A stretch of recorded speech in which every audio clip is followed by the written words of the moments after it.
see how we get on here. If I don't get one run off this, I'm in trouble.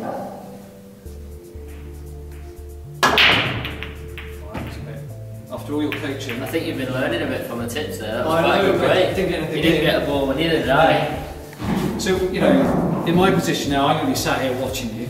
So, when you're sat there watching the other chap playing, Yeah. what's going through your mind? Are you just saying miss, miss, miss? Well, yeah, I'm not physically shouting out miss, miss, and coughing under my breath, but yeah, of course you want him to miss, you know, and I'm thinking, well, if he misses this ball in particular, he's going to leave me there. What do I do from there? If he pops up, and I think that goes to every player. At the end of the day, the only way you win is if he misses, or you know, obviously you want to get back to the table. So it's a natural instinct to obviously want him to make a mistake. You know, any player would lie if he said that wasn't the case.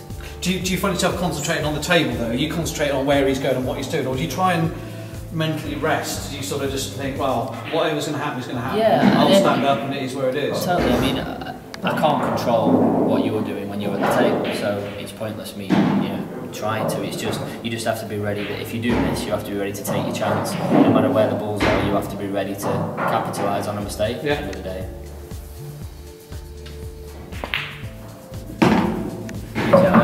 Pretty good actually. Running, well set here.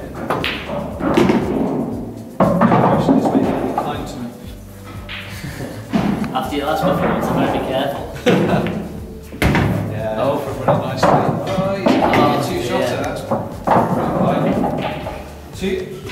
So say you've not played so well in the tournament, you know, got knocked out at some stage. What do? Do you just put it behind you, or do you tend to go through it and work out what went wrong, what should I have done differently, and try and learn from it? I mean, how do you handle it? That's a really good question actually, because people deal with that, I think, in different ways, and I think you have to first realise the mistake that you've made before you can obviously improve on it. Now, you get so many people that make mistakes in matches and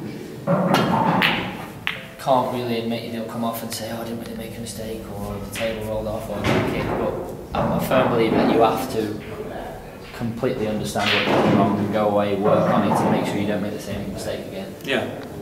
And do you find that it will often be a similar weakness in your game, that it's always this part that's cost me?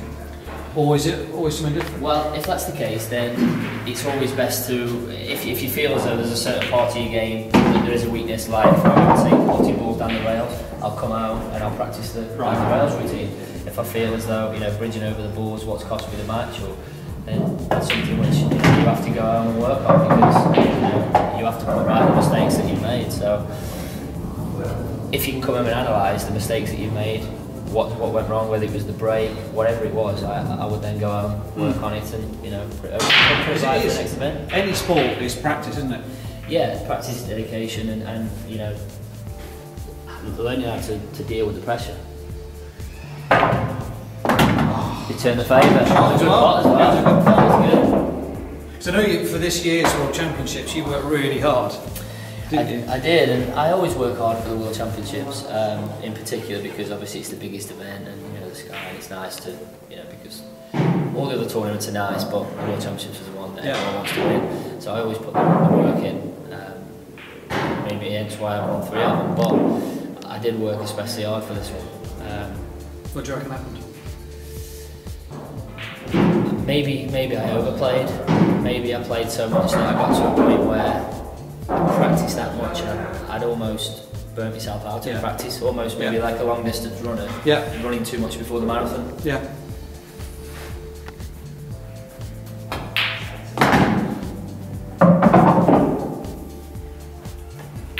Do you ever sort of keep I don't know what some sportsmen do you ever keep a diary of how you prepare, or what you went through, or is it not? Is it more live than that? No, actually thinking, right, I practiced this many hours, this many days, these were the routines that I did, or is that going too far?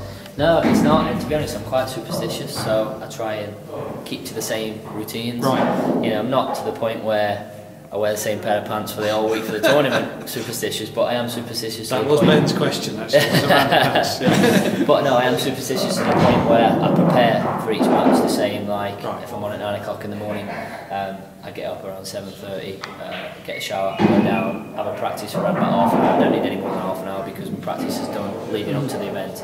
Just to lose some half an hour, go in, light bit of breakfast, just a bit of toast, and I would do that every single time.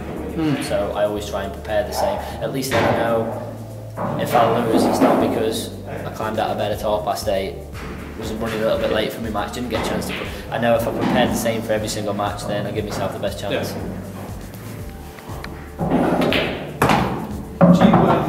Do you concentrate on your physical fitness? I know you're quite into keep fit and going to the gym and all that. Do you think that enhances your game? I do believe it plays a really, really big part in it, especially at the World Championships and other events where they're so long, because you can play sort of 5 or 6 matches in a day, and I think your mental and physical fitness plays a really, really big part in it, because if all those matches go close, I think you need to be physically fit to be able to play the last match like it was the first match. Yeah. And whether it does make a difference or not, I think it makes a difference to me psychologically. So it does make a difference. Yeah. No, definitely.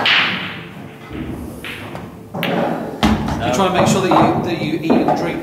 Do you have like right? If my batches are like this is what I'll eat. This is when I'll eat. This is what I'll drink. Yeah, I always try and I'll never eat too close to a match, because the last thing you want is to be feeling like bloated before you have to play a 2-hour match. So I would always give myself at least a couple of hours before I play a match. Sometimes it's difficult because you play so many matches that you don't really get a chance to eat, so I try and eat as healthy as I possibly can, but sometimes you just need to grab a chocolate bar or a banana and just give yourself a bit of sugar, just to obviously keep you going through the long day.